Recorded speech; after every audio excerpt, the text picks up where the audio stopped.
хүүхдүүдтэй тэргүй өөр ингэсэн хэв шинж чанартай учраас яг тэр шинж чанарт нь тохируулсан ажлуудыг арга хэмжээнүүдийг те одоо хийж явах хэрэгтэй юм байна гэж хэлдэг юм.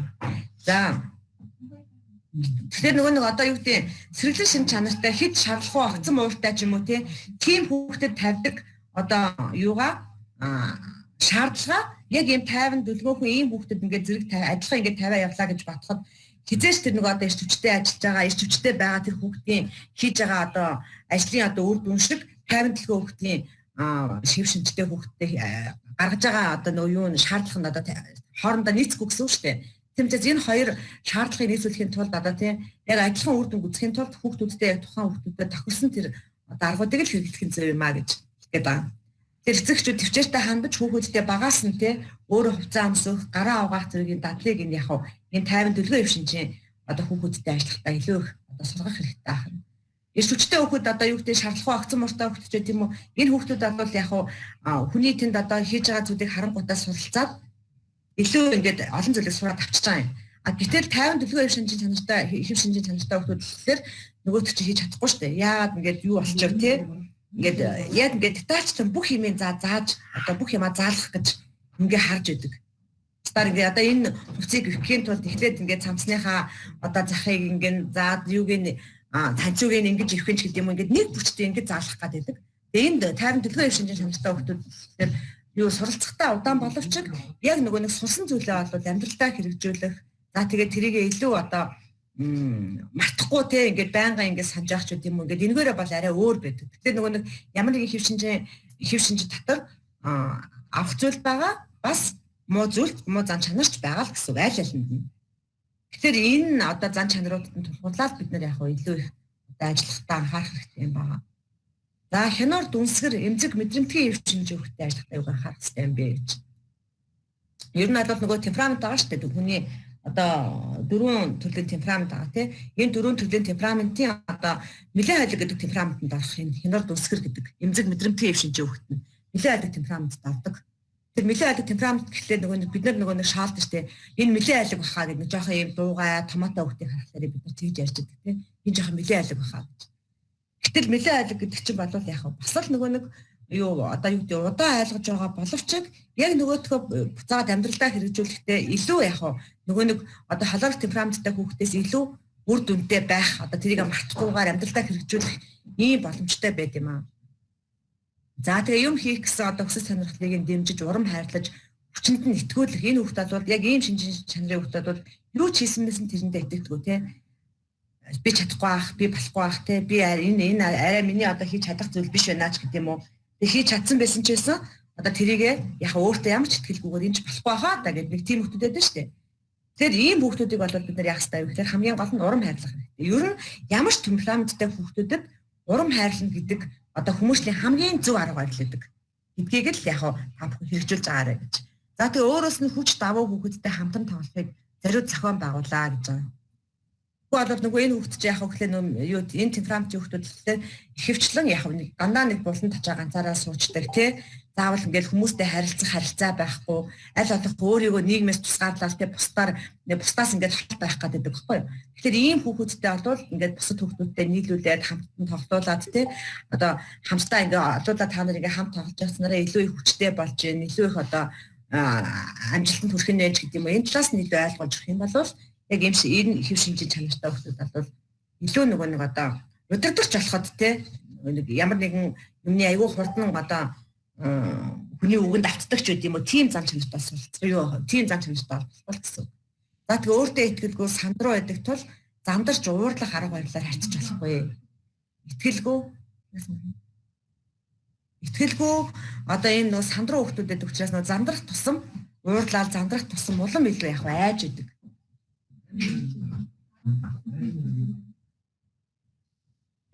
Тэгэхээр улам илүү айгаад тэгээ айх тэр улам сандраад ямар ч нөгөө нэг ингээд амжилт гаргах боломжгүй болгочихж байгаа байхгүй. Тийм учраас ийм хүүхдтэй бол уурлал зандарчтай харьцаарай гэж. За тэгээ айлган сүрдүүлэх хэд өндөр шаардлага тавьж болохгүй хийсэн зүйлийг нь урамшуулж магтах зүйлээ гэж. Магтах тусам урамшуулах тусам хүүхэд улам илүү хичээж идэг. Тийм ээ?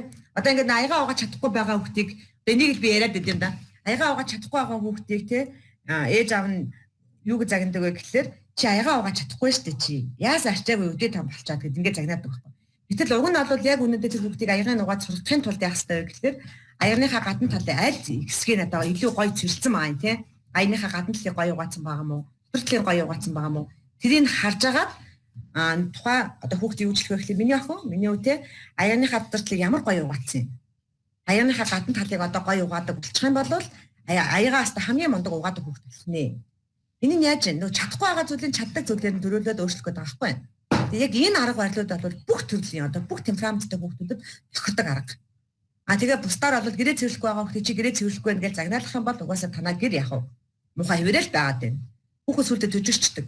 Дандаа тэргүү те загнуулах юм чин гэдэг байдалтай болчихдог байхгүй. Тийм учраас гэрээ цэвэрлж чадахгүй байгаа бол миний те айгүй гоё угаацсан байна. Одоо гэрээ гоё цэвэрлдэг болчаарай. Эсвэл юу гэдэг те гадуур тэнэд байгаа хүүхдийг харж агаад гадуур айр дээрээс миний үчин гадуур ирээсээ явахгүй байгаа тий энэ илүү нэг одоо миний юутай хичээл сургуультай явахдаа айгуу сайн байж гэдэг ингээд болохгүй байгаа зүйлийг нэг болж байгаа зүйлээр нь дөрөөлөл засаад сайжруулаад аваад тах нь илүү их амжилтанд хүрэхэд түн болж идэг зүйл юм аа гэж хэлэх гээд. Энэ надад ганц хүүхдэж гэлтгүй насан турш хүмүүс хүртэл яг яг энэ одоо аргыг хэрэглэх юм бол илүү үр дүнтэй байна гэдэг нь харагддаг. Би нэг хүүхдийн чуулган дээр нэг хүүхд ярьж исэн зүйлийг санаж байна л да. Нэг хүүхэд ингэж ярьжсэн байхгүй. Манай ээж намайг хар багаас ахгуулаад нөгөө миний өвөө ингээл юунд дэрэн дээр толгой тавингуудаа унтдаг. Айл хүүхдүүд ингээл хутас ухаад идэм билээ. Манай хүүхэд бол дэрэн дээр толгой тавингуудаа унтдаг гэдээ надад ингээд хар багаас итгүүлсэн. Тэгээд би одоо яадаг вэ гэхээр дэрэн дээр толгой тавиад унтаад өгдөг. Тэгээ өглөө ерөөсөө орондоо ингээ удаа хөвтөхгүй нэг ингээл хүүхдүүд чинь нэг орондоо сэрцэн дэрнээс нэг орондоо унтаал хтэл ингээл нэг өнхрөөд идэв шүү дээ тий. Тийм тэр хүүхдийг болохоор тэгж байгаагүй гинэ ээж нь. Тэгээд манай ээж болохоор намайг өглөө юу ангуудаа сэрэнгүүтээ миний хөө босчдаг гэсэн нэр хөөмөс өрхий өгч өгөө намайг тэгээ магтаад идгаа гэж ингээ ярьжсэн. Тэгээд тэр хүүхд өөрөө юу гэж юм тэгэхээр намайг тэгж хэлээд дэгсэн. Тэгсэн чинь нэг иймэрхүү нэг сургалтын юу орж ирсэн. Тэгээд тэндээс суудсан хүүхд байхгүй юу? Суугаас хансч ирсэн хүүхд. Тэгтээ харин манай ээж тэгээд намайг тэгж өөрөө хар багаас тэгж хэлсээр га итгүүлсэн юм байна шүү дээ. Тэгээд би одоо тэрэнд нь ээж энэ тэр хэлсэн юмд итгэчээд одоо би тэгж юу хуцаа оролддоггүй орондоо тэгж банк хэвтээд байдаггүй ийм хүн болцсон юм байна гэж өөрөө ярьж байгаа байхгүй. Тэр энэ надад яах вэ гэхээр хүүхэд хүмүүжүүлэхэд ээж аавдын өөрийнх нь одоо гаргаж байгаа хандлага за тэгээд одоо багш нарын хүүхдүүд үзүүлж байгаа үлгэр дуурайлалаас илүү их хүүхэд амжилтанд харж байдаг зүйл юм байна гэж ингэж харагдаж байгаа.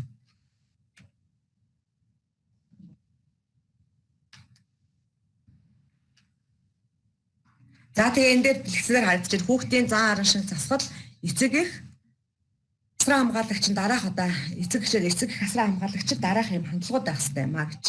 Тууштай байх хэрэгтэй, төвчээртэй байх хэрэгтэй, халуун дулаан уур амьсгалыг бүрдүүлэх хэрэгтэй, харилцан хүндэтгэх хэрэгтэй. Хамгийн гол нь хүүхдийг одоо энэ бүх хүмүүсийн хийж чаддгүй зүйл бол энэ л дээ. Хүүхдийг хамгийн гол нь байгаагаар нь хүлээж авах хэрэгтэй. Айл хүүхдүүдэд дандаа зөөрлөж өгдөг. Тэгээ чиний одоо чи хажуу айлынхаа одоо цэцгийн чимгээгийн хүүхдийг хартаа тий яг адилхан чамтай адилхан хоёр дүүтэй ийм хүртлэнгөөсөө гэрээ цэвэрлээл хаалаа игээл ингээд бүх юма хийгээл ингээд их юм. Гэтэл чи өөрийгөө хардаа чи яагаад нь айл өгчөг байж болж юу чаддгүй юм ч гэдэг юм уу тий ингэж нэг хүүхдийг дандаа өөр хүүхдэд зөөрлөж харьцуулж ингэж ярьж байгаа. Энээс болоод хүүхд өөртөө ихтгэлгүй хүн болж өсдөг. За тий хүүхэдтэй ганцаарчтай ажиллах цагийг гаргах хэрэгтэй. Хүүхдэд шийдэмж явах хэрэгтэй гэж.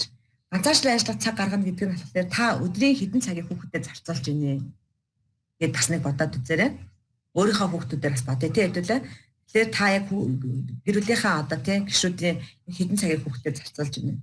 Ингээ бодоход бол яг ажилласаа ирсэн цаг хугацаа за 6 цагаас ажиллаад тараад ирлээ гэж бодоход орой 10 цаг хүртэл байлаа гэж 10 цаг хүртэл гэртээ байлаа гэж бодоход та 4 цагийг хүүхдэд зарцуулж байгаа юм шиг харагдаж байгаа. Яг ингээд одоо цагаар нь харах юм байна. Гэтэл яг тэр 4 цагийн хэдэн цагт нь та хоол хийгээд, хэдэн цагт нь гэрээ цэвэрлээд, хэдэн цагт нь өөрийнхөө одоо тий гэр дотор ажиллаа гэдэг юм уу, энэ эсвэл өөр хүмүүстэй уцаар яриад ч гэдэг юм уу, өнгөрөөж байна. Яг хүүхэдтэй хойлохнаа одоо ганцаарчлан хойлоо сууж байгаа дэрдэж байгаа юм цаг хугацаа танд байна уу?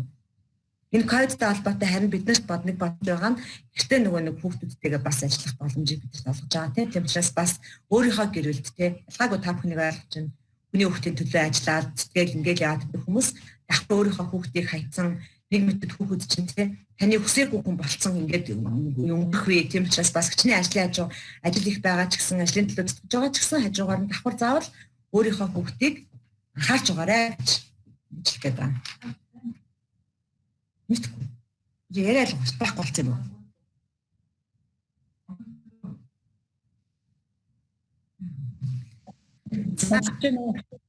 Яс суртахуун одоо хэрхэн төлөвшдөг гэж байна.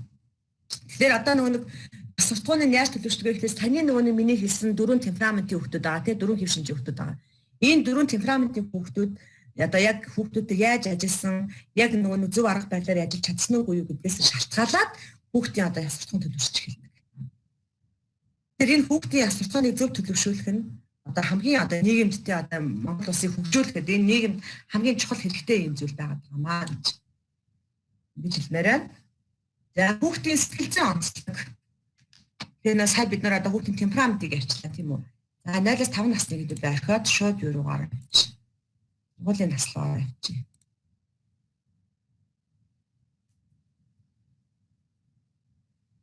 Тамаас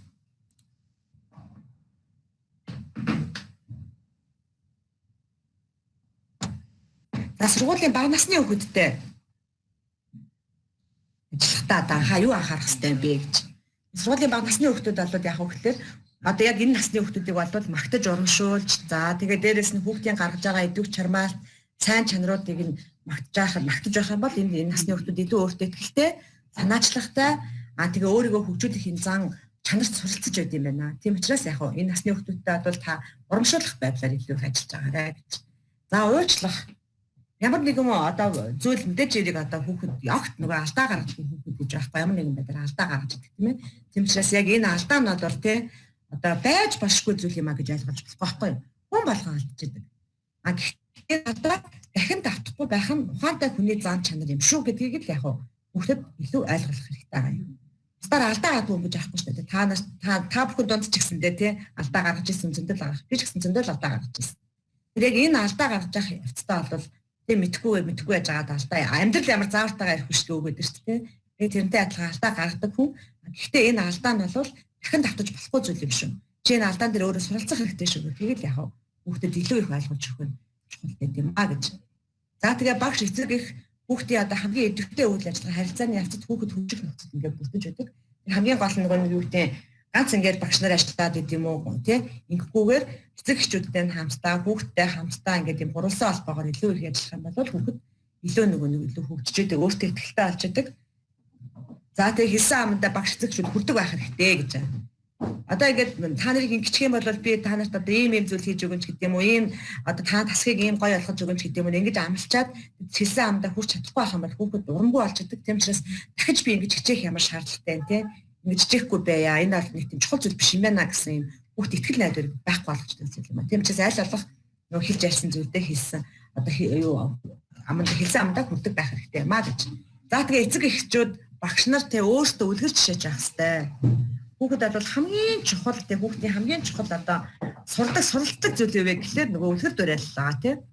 Одоо үеүүдийн таны одоо өөрөө чи хүүхэд тийм үү гадуур тэнэл за тэгээ өгөнд ч авахгүй ийш тийш яваа тэдэр авах юм бол та ер нь бол ингээд яг одоо битэрийн одоо манай нөхөр те танаа гэр бүлийн одоо орчин ямар байна гэдгийг бодоод өөрөө нэг хөндлөөс харж байгаа юм шиг хараад үзээрэй. Тэгэл яг энэ нь бол хүүхэд яг нөгөө болохгүй байгаа зүйлийг эцэгхийн зүгээс хараад болохгүй байгаа зүйлийг нь яг тэр чигээр нь дүүрэж идэг. Тийм учраас та зөв үлгэр дүүрэл үзүүлэх юм бол таны хүүхэд ч гэсэндээ яг зөв л хүн болно гэсэн. Тэгэхээр нөгөө нэг хүүхэд хүмүүжүүлэх яах вэ? Эхлээд өөртөө хүмүүжүүлэх гэдэг үг гэдэг тийм. Яг тэрнтэй адилхан та бас өөрийгөө бас яг илүү харж байгаа хэрэгтэй. Тэгэхээр нэг хүүхдүүдийг нөгөө нэг одоо байрныхаа хүүхдүүдийг та нар тамхи татаж болохгүй шүү. Тамхи татах нь бол муу юм аа гэдэг ингээд өөрөө гадаа гарангуудаа юуныхаа гадаа сургуулийнхаа гадаа гарангууд тамхитай зогсож байвал энийг харах хүүхдүүд харж аяг хөө. Багш татаж болж байгаа юм чи яагаад болохгүй гэж. Тэр тусмаа бүр ингээд нөгөө өсвөр насны хүүхдүүд бол бүр сонирхолтой харагдаж байдаг. Тэр нөгөө ингээд тамхи татаж байгаа нь айгүй тийм дэгжин гоё харагддаг учраас ингээд тамхи татах нь бол ингээд бас ингээд гоё харагдах юм байна, гоё юм байна гэдэг ингээд сонирхоод эхэлдэг учраас нөгөө бид нар өөрсдөө яг томчууд яг өөрсдөө яг үлгэр жишээж байх хэрэгтэй юм аа. За тэгээ хүүхдийнхаа юу хүсэж юу сурч мэдсэнийг асууж авах хэрэгтэй. За том зүйлээс биш бага зүйлээс хүүхдийг сургах хэрэгтэй. За тэгээ сургалт иргэншил хоёрыг юм болох хэрэгтэй гэсэн юм. Бага насны хүүхдүүдээр ажиллах анхаарах нь. За өсвөр нас буюу 11-ээс 15 насны хүүхдүүдтэй одоо бид нар ажиллахдаа юуг анхаарах хэрэгтэй юм бэ? За энэ насны хүмүүс бол голчлоо өөрийгөө насан туршид том хүн болсон гэж одоо бодож идэг. Яг энэ мэдрэмжид бүр яг өөртөө нүүсэд ирдэг тийм. Тэр тусмаа одоо нэг одоо юуны 9 жилийн сургалттай сургуулиуд дээр бол тэнд одоо дандаа том нөгөө хамгийн ангийнхаа одоо хамгийн том хүүхэд одоо сургуулийнхаа хамгийн том ангийн хүүхдүүд ингээ болцсон байдаг. Тэгээд өөрийгөө айгүй тийм нөгөө том болцсон мэтэр тийм одоо 9-р ангийн хүүхэд чинь жоохон штэ тийм тэгж яхад тэрийг илүү том болцсон мэтэр мэдэрч идэг. Яг энэ мэдрэмжээр одоо амбин төв дээрээ суралцах байт юм уу ингээд ирэхлээрээ ачаад нөгөө дээдлийнхээ ангийн хүүхдүүдтэй сөргөөцөлдөг. За хоорондоо үл ойлголцол үүсэх, тэрнээсээ болоод өөртөө ихтгэлгүй байдал бий болох. За тэгээ сургуулаа орхих мөрөх гэдэг. Ингээд янз янзын зүйлүүд ингээ яригдаж гарч ирдэг байхгүй юу? Тийм учраас энэ хүүхдүүдтэй харилцахдаа яг том хүн одоо болж байгаа мөн үнэн. Гэхдээ энэ нь ингээд давхар ийм эрсдлийг дагуулж идэг шүү. Тэгэхээр энэ дээр нь илүү болгоомжтой байгаа гэдэг талаас нь илүү одоо яг ярьж хэлж явах ястай. За тэгээ бэлгийн байжилт ингээ эрчимтэй яг энэ насны хүүхдүүд явж идэг учраас өөрийнх нь биед нь гарч байгаа өөрчлөлтийн талаар тэгээ тэр нь одоо би баснараа одоо жишээ том хүний эгнэн чилжээд за тэгээ энэ нь илүү одоо эрсдэл дагуулж байгаа бас эрсдэлтэй зүйлүүд бас байж байгаа шүү гэдэг талаас нь илүү ярьж хэлж хэрэгтэй гэж. Мэрэн за сэтгэл хөдлөл нь тогтворгүй байдаг, зан үйлийн сөрөг хэлбэр бий болох магадлалтай байдаг. Дотны найз нөхдөд сонгодог, бүлэг хамт олныг өөрөө бие дааж сонгодог, бие даасан байдал нь төлөвшөөгүй, өөртөө дүн шинжилгээ хийх чадвар хөгжиж эхэлж байдаг, өөрийгөө хянах үйл ажиллагаа ингээд төлөвлөдөг гэх мэт ийм одоо онцлогтой байдаг. За өөрийн гадаад төрөх зүс царай хувцлал зэрэгт ихэд анхаардаг гэж. Хүмүүс надад хэрхэн ханддаг вэ гэдэг санаа тавьж эхэлдэг. Энэ дээрээ бүр маш их сэтгэлийн зовнил үүсч идэг. Хүмүүс намайг юу гэж хэлж байгаа хүмүүст би яг ямар харагдаж байгаа гэдэгтээ илүү их анхаарал тавьж эхэлж байдаг. За тэгээ бэлгийн сонирхол хүсэл тэмүүлэл үүснэ.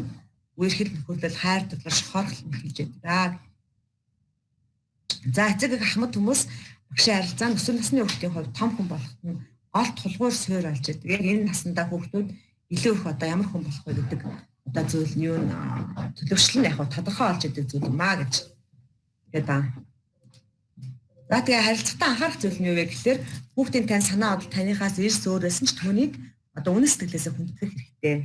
Та тийм ээ одоо өсвөр насны охин энэ охинтой нийлүүлмээргүй байна гэж та өөрөө бодоод байдаг. Гэтэл яг үнэндээ бол нөгөө охин чинь таны охин чинь болохоор тэр охинтойгоо найзлах дээр илүү их одоо сэтгэлийн тайшаал авдаг тий. Тэр охинтойгоо найзлахдаа илүү их одоо стресс баг стресстэй ч гэдэг юм. Ийм байх юм бол техникээс салахгүй шүү дээ тэр найзаасаа. Тийм учраас та өөрийнхөө охиныг хайрлаж байгаа шиг тэр нөгөө хүнийхээ хүүхдийг ч гэсэндээ нөгөө тэр охиныг ч гэсэндээ бас яг давхар хайрлах ийм чадвар хүүхдийг суралцуулах хэрэгтэй байдаг. За хүүхдээ ямар ч үед нь хайрладаг хүнддэг гэдгийг харуулах хэрэгтэй. Хүүхдтэйгээ үе цэнгийн үнэтэй харилцаж байгаа мэтэр альваа зүйлийн тухай ярилцаж явах хэрэгтэй. Ингэснээрээ хүүхэд илүү танд итгэлтэй танд итгэдэг ийм болноо. За тэгээд энэ насны хүүхдүүдийн хамгийн чухал басны зан чанар юу гэдэг вэ гэхээр шийдвэр гаргах одоо хамгийн чухал зүйл бий болж байгаа. Тэгэхээр яг энэ наснд нь ямар зүйл дээр шийдвэртэй байх вэ? Ямар зүйл дээр үгүй гэж хэлж сурах вэ? Ямар зүйл дээр за тэгье гэж хэлж сурах вэ гэдэг юмыг та хүүхдтэйгээ ойр татанд харилцснараа хүүхдтэй зааж өгнө. Стар бол та өөрөө хүүхдтэйгээ ярилцдаггүй бол хүүхэд чинь юун дээр би үгүй гэж хэлэх хэвээр, юун дээр би тэгье гэж хэлэх хэвээр бэ гэдгээ ч яг ойлгохгүй яг нөгөө нэг ингээд нэг толгой нь эргэцэн байдалтай байж байгаа энэ үед. Тэгэхээр энэ дээр нь илүү яг хоорондоо ярилцдаг байх хэрэгтэй. Танаа одоо та юу дотор амьд чинь гэхэд нэг тийм өмүүлээд байдаг те. Эсвэл нэг гадуур дотор явах гэдэг тийм хүүхдүүд байгшгүй та тэр хүүхдийг тусгаалan өрөөндөө авчир сууж байгаа. Хоёлаа ярилцдаг те. За хоёлаа энэ дээр нь яг лээ миний хүү яагаад байна гэдэг талаас нь ингээд ярилцаад ингээд үзэх юм бол хүүхд илүү их нээлттэй болж байдаг. Харин хүүхэдтэй ярилцсан зүйлийг хизээч яг одоо нууцыг задлж болохгүй л гэсэн үг. Та танд ингээд хамаг зүйлээ итгээл ярьсан байхад та тэр нууцыг задлаад өөр хэн нэгэнд амлалтсан байлаа гэж бодоход хизээч танд юм болохгүй. Тэгэхээр илүү яг хамгийн одоо нэг одоо би чиний одоо хамгийн ихтгэлтэй сайн зөвлөгч би чиний хамгийн ихтгэлтэй хүн шүү гэдгийг ойлгохын тулд бүгдийн нууцыг хизээч задлахгүй та сонссон зүйл дээр нь өрөөлөө зөвлөгөө өгч явах хэрэгтэй юм аа. Тэгэхгүй бол яг энэ насны хүүхдүүд яг хүүхдүүд яг бие биенээсээ өсвөр насны хүүхдүүд яг үеийн хүүхдүүдээс зөвлөгөө авч эхэлдэг байхгүй юу? Нөгөө томчуудтай харилцах боломжгүй болчихж байгаа. Тэнгүүтээ яг өөртөө адилхан одоо дадлаг туршлагатай, өөртөө адилхан мэдлэгтэй тийм ээ. Яг өөртөө адилхан 13 настай хүүхдээсээ зөвлөгөө авч байгаа. Яг өөртөө адилхан 13 настай хүүхд тэр хүүхдэд зөв зөвлөгөө өгч чадахгүй юу? Тэгэхээр нөгөө томчууд өөрсдөөсөө хүүхдүүдийг холдуулахгүй байхын тулд илүү яг хүүхэдтэй ойр татанд харилцах нь илүү үр дүнд хүрдэг. Маа гэж. За түрүүн би нөгөө алдаа гаргаж алдаж олно. Энэ бол тийм юутай зүйл биш. Амар зүйл бол биш. Харин гэхдээ алдаагаа давтахгүй байна гэдэг нь одоо сайн хүний юу юм шүү гэдгийг яг энэ насны хүүхдүүдэд ч гэсэн ялгаагүй ойлгох хэрэгтэй байгаамаа. Хайр залуу насыг өргөж юм. Миний цаг болсон тий.